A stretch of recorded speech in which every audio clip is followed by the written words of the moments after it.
안녕하세요. 첫 번째 남자 다음에 나올 이야기를 전해드릴게요. 노력 많이 했으니 구독 먼저 눌러주시면 감사하겠습니다. 화려한 조명이 쏟아지는 드림그룹 대표실의 커다란 창밖으로 서울 도심이 한눈에 내려다 보입니다. 그 창 앞에 서 있는 채화영은 오늘도 세상 모든 것을 가진 듯한 표정입니다. 비단처럼 매끄러운 원피스를 입고 우아하게 커피를 한 모금 마시는 그녀의 모습은 영락없는 상류층의 안주인입니다. 하지만 그 평화는 그리 오래가지 못했습니다. 비서가 들어와서 조심스럽게 책상 위에 검은 봉투 하나를 내려놓았습니다. 보낸 사람의 이름도 주소도 적혀있지 않은 기분 나쁜 봉투였습니다. 채화영은 눈을 가늘게 뜨며 봉투를 집어들었습니다. 손톱 끝으로 봉투를 뜯어내자 그 안에서 낡은 사진 한 장이 툭 떨어졌습니다. 사진을 확인한 채화영의 얼굴이 순식간에 종이장처럼 하얗게 질려버렸습니다. 그녀의 손이 미세하게 떨리기 시작했고 커피잔을 든 손이 휘청거렸습니다. 사진 속에는 1995년 모나코 해상에서 시뻘건 불길에 휩싸인 요트의 모습이 담겨 있었습니다. 30년 전 자신이 완벽하게 지웠다고 믿었던 그 끔찍한 사고 현장이었습니다. 그녀는 떨리는 목소리로 비명을 지르듯 비서를 불렀습니다. 이게 뭐야? 누가 이걸 가져왔어? 비서는 겁에 질린 표정으로 고개를 숙였습니다. 그냥 퀵 서비스로 배달되었습니다. 죄송합니다. 채화영은 거칠게 숨을 몰아쉬며 사진을 움켜쥐었습니다. 사진 뒷면에는 붉은색 글씨로 짧은 문장이 적혀 있었습니다. 태안별장으로 오지 않으면 마 회장에게 모든 것을 밝히겠다. 그 글자를 보는 순간 채화영은 심장이 멈추는 것 같은 공포를 느꼈습니다. 태안별장은 정숙희가 아이를 낳고 머물렀던 은밀한 장소였습니다. 동시에 채화영이 자신의 욕망을 위해 정숙희를 배신하고 비극을 시작했던 곳이기도 합니다. 채화영은 당장 신복인 이강혁을 불렀습니다. 이강혁은 그녀의 어두운 비밀을 모두 알고 있는 유일한 사람입니다. 이강혁이 대표실로 들어오자 채화영은 사진을 내던지며 소리쳤습니다. 이강혁, 이게 대체 어떻게 된 일이야? 죽은 마동석이가 살아 돌아오기라도 했다는 거야? 이강혁은 사진을 살피며 미간을 찌푸렸습니다. 진정하십시오. 누군가 장난을 치는 것일 수도 있습니다. 이강혁의 차분한 목소리에도 채화영의 불안은 가라앉지 않았습니다. 장난? 이걸 알고 있는 사람이 이 세상에 우리 말고 또 누가 있어? 설마 염산월이야? 아니면 그 여우 같은 진홍주? 채화영은 머릿속으로 자신을 위협할 만한 인물들을 하나씩 떠올려 보았습니다.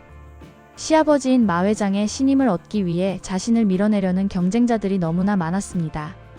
특히 최근에 나타난 마서린이 정숙희의 딸인 오장미라는 사실은 꿈에도 모른 채 채화영은 주변 사람 모두를 의심했습니다. 결국 채화영은 직접 확인하기로 결심했습니다. 함정일지도 모른다는 생각에 두려웠지만 그대로 앉아서 당할 수는 없었습니다. 그녀는 이강혁에게 은밀하게 무장을 지시했습니다. 만약 그곳에 누가 나타나면 주저하지 말고 처리해. 이번에도 확실하게 숨을 끊어버려야 해. 그녀의 눈동자에는 살기가 가득 서렸습니다. 어둠이 짙게 깔린 밤 채화영과 이강혁은 태안으로 향하는 차에 올랐습니다. 창밖으로는 거센 비바람이 몰아치기 시작했습니다. 마치 30년 전 그날처럼 하늘도 분노를 터뜨리는 것 같았습니다. 태안 해변가 구석에 자리 잡은 낡은 별장은 오랫동안 사람의 발길이 닿지 않아 폐허처럼 변해 있었습니다. 파도 소리가 기분 나쁘게 철썩이며 별장의 벽을 때리고 있었습니다. 차에서 내린 채화영은 구두굽이 흙바닥에 빠지는 것도 아랑곳하지 않고 별장 안으로 걸어 들어갔습니다. 이강혁은 그녀의 뒤를 따르며 주변을 경계했습니다. 낡은 문을 열자 삐걱거리는 소리가 소름 끼치게 울려 퍼졌습니다. 별장 안은 곰팡이 냄새와 먼지로 가득했습니다. 채화영은 코를 막으며 손전등으로 실내를 비추었습니다. 누구야? 거기 있는 거 다 알아. 당장 나오지 못해. 그녀의 외침은 공허한 메아리가 되어 돌아올 뿐이었습니다. 거실 한복판에 놓인 낡은 탁자 위에 무언가 놓여 있는 것이 보였습니다. 채화영은 조심스럽게 다가가 그것을 확인했습니다. 그것은 색이 바랜 털실로 정성스럽게 짠 행운의 팔찌였습니다. 과거에 정숙희가 쌍둥이 아이들을 생각하며 매일같이 짜고 있었던 바로 그 팔찌였습니다. 채화영은 비명을 지르며 팔찌를 바닥으로 내동댕이 쳤습니다. 아니야. 이건 있을 수 없는 일이야. 정숙희는 미쳤잖아. 그 여자는 아무것도 기억하지 못해. 그때 어디선가 나지막한 여자의 목소리가 들려왔습니다. 마치 벽 너머에서 들리는 듯한 그 목소리는 분명 정숙희의 것이었습니다. 화영아, 우리 아이들은 어디 있니? 내 아이들 좀 돌려줘. 채화영은 귀를 막고 주저앉았습니다. 닥쳐. 죽어버려. 너는 30년 전에 이미 죽었어야 했어. 그녀는 미친 사람처럼 허공에 대고 소리를 질렀습니다. 이강혁이 급히 달려와 그녀를 부축했습니다. 사모님, 정신 차리십시오. 환청입니다. 여기엔 아무도 없습니다. 하지만 채화영의 눈에는 어두운 구석에서 자신을 노려보는 정숙희의 환영이 보였습니다. 별장 밖에서 누군가의 그림자가 빠르게 지나갔습니다. 이강혁이 그 뒤를 쫓아나갔고 별장 안에는 채화영 혼자 남게 되었습니다. 정막이 흐르는 가운데 다시 한번 목소리가 들렸습니다. 이번에는 아주 가까운 곳이었습니다. 내 남편 동석 씨를 배신한 대가는 내 목숨으로 치러야 할 거야. 채화영은 공포에 질려 뒤를 돌아보았습니다. 거기에는 정숙희가 입었던 것과 똑같은 옷을 입은 여인이 서 있었습니다. 어둠 속이라 얼굴은 잘 보이지 않았지만 그녀의 실루엣은 분명 정숙희였습니다. 여인이 천천히 다가오자 채화영은 뒷걸음질을 치다가 벽에 부딪혔습니다. 여인은 채화영의 귓가에 차갑게 속삭였습니다. 지옥에 갈 준비는 됐니? 비명이 터져나오려는 순간 이강혁이 별장 안으로 다시 들어왔습니다. 여인은 순식간에 사라졌고 별장 안에는 정적만이 감돌았습니다. 이강혁은 아무도 잡지 못했다며 고개를 저었습니다. 채화영은 온몸을 바들바들 떨며 그곳을 빠져나왔습니다. 집으로 돌아오는 차 안에서도 그녀는 행운의 팔찌를 쥐고 있었던 감촉이 잊히지 않았습니다. 분명 정숙희는 정신을 놓고 살아가고 있었습니다. 하지만 오늘 겪은 일은 누군가 치밀하게 계획한 복수라는 확신이 들었습니다. 채화영은 결심했습니다. 정숙희를 이대로 두어서는 안 된다고 생각했습니다.